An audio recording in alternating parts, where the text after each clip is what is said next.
So I'm trying something a little different this week. The movie reviews are fine, but this is Colby's Nerd Talks. And I was thinking some of you might want to know how I became the nerd I am today. So without further ado, I'm calling this new series Origin Stories.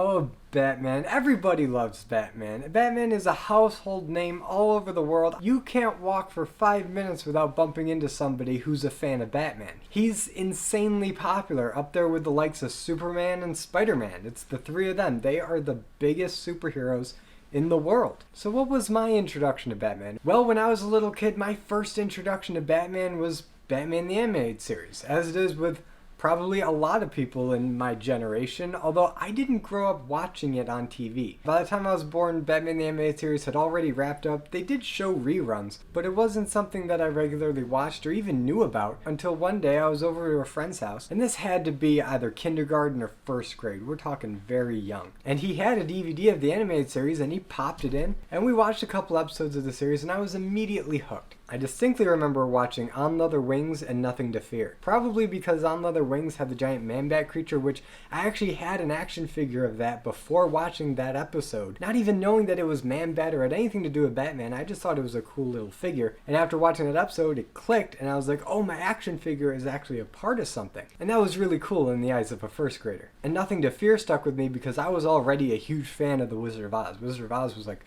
the first movie I ever watched. And the Scarecrow's a big part in that, and Nothing to Fear was this more villainous take on Scarecrow, and that really got my attention. So right out of the gate, my first impression on Batman was that it was something cool. They had really cool villains that were very different from each other, and it was something I thoroughly enjoyed. And now my next big Batman memory was actually visiting my mom's best friend in Buffalo, and she has a son my age, so of course we hung out all the time. And he was a huge Batman fan and had the exact same DVD that my friend had, so of course we watched it. And this was my first proper introduction to the Joker. Now, there's something you need to know about me. For a long time, I was terrified of clowns, and this happened at a very young age. And in preparing for this video, I was trying to remember what came first, my fear of the Joker or my fear of clowns. But think of it this way.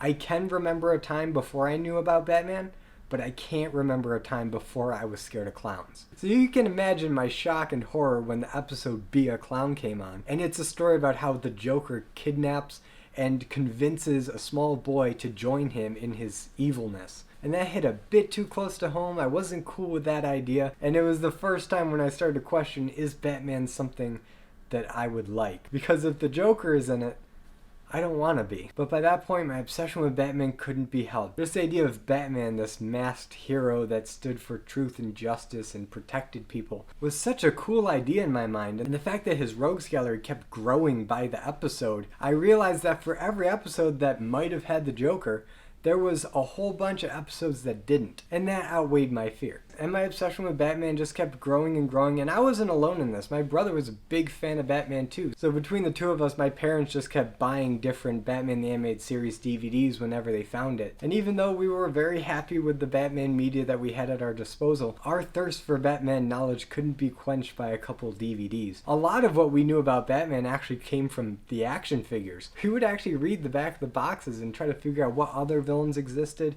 what their powers were, what their secret identities were. We studied these action figures a lot like most people nowadays study the Wikipedia pages on Batman characters. And then a couple years went by, my brother and I were becoming not just fans of Batman, but just superheroes in general. And my dad found a copy of the old Adam West movie, bought it for us, and that was our first introduction to live action Batman. So seeing actual people dressed up as Batman in real life, fighting crime, and seeing these villains rendered for the big screen was a huge milestone. Except, of course, the Joker's in that movie, and I wasn't cool with that. And I may have run screaming out of the room at the sight of, admittedly, a pretty silly Joker design. But he was still a clown, and I hated clowns, and he was laughing, and I was not having it. But eventually, my curiosity for all things Batman ended up trumping my fear of the Joker. And this is a pattern that you're going to see come up a couple more times, because every time the Joker popped up, I was terrified, but it was still Batman, and if I didn't watch it, I felt like I was missing out. So there was this very difficult cognitive dissonance going on in my head